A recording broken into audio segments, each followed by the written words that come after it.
Welcome, everyone, to Catholic Sunday Scriptures in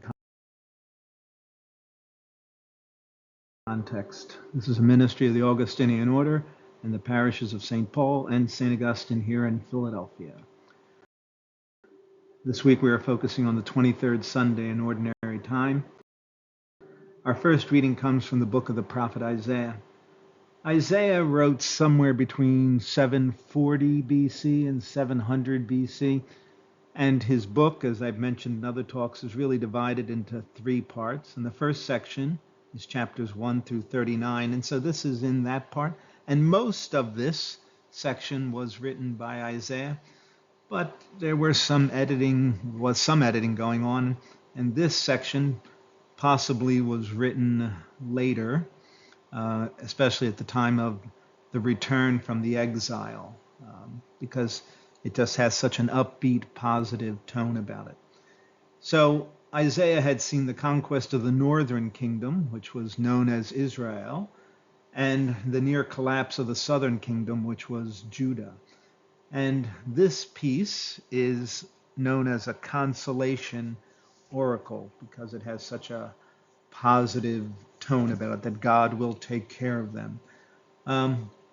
If you understand the nature of the desert and how there can be these downpours and showers that create these streams out of nowhere, you sort of get the idea, and then right after the rain, the desert blossoms. These seeds that have been dormant come to life.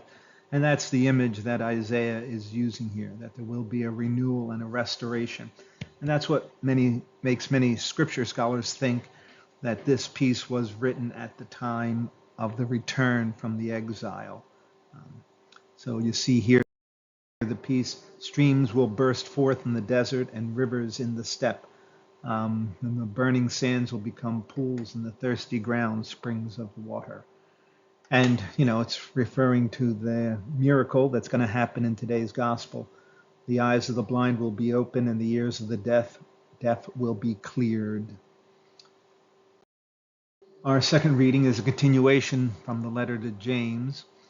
And in his preaching, Jesus always focused on the problem that derived from poverty. He was always made people conscious of the poor and their suffering. And what's happening in this reading is James, the author of James, is condemning this favoritism that's given to the rich and the powerful. Courts were sometimes held in synagogues, and when the powerful man would come in wearing rings and fine clothes, everybody would bow to him, and the poor person who was suing the rich guy, nobody gave him any respect. And there was a prejudice in favor of the powerful and the wealthy, probably much like our society today. And James is calling everyone to be treated equally and to put aside our prejudices. And in God's eyes, we are all equal. Show no partiality. Have you not made distinctions among yourselves and become judges with evil designs? When you see people wearing fine clothes and say, sit here, well, make yourself welcome. God chose those who are poor in the world to be rich in faith. So James is re-echoing the message of Jesus about caring for the less fortunate. And our gospel from chapter 7 of Mark. This is one of the things called a private miracle.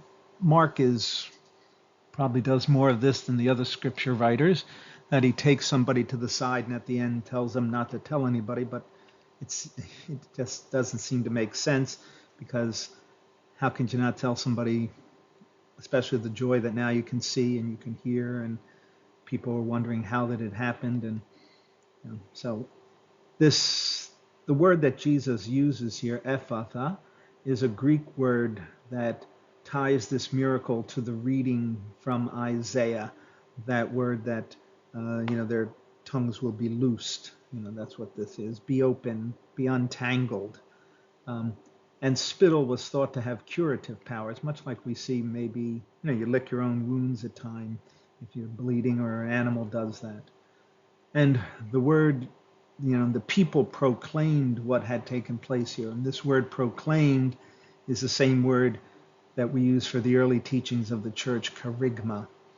And the actions of Jesus speak to his divine nature, and that's why we had that first reading from the prophet Isaiah. So he took him off by himself away from the crowd, and he said that word Ephatha, which means be open, be untangled. And the people, when they saw the man that he spoke plainly, they proclaimed it. And he said he makes the deaf hear and the mute speak. And that goes back to that reading that that's the action of God. And so it's a statement that Jesus is divine. Please pray for peace. And if you think this is helpful to anyone, please pass it on. Thank you very much.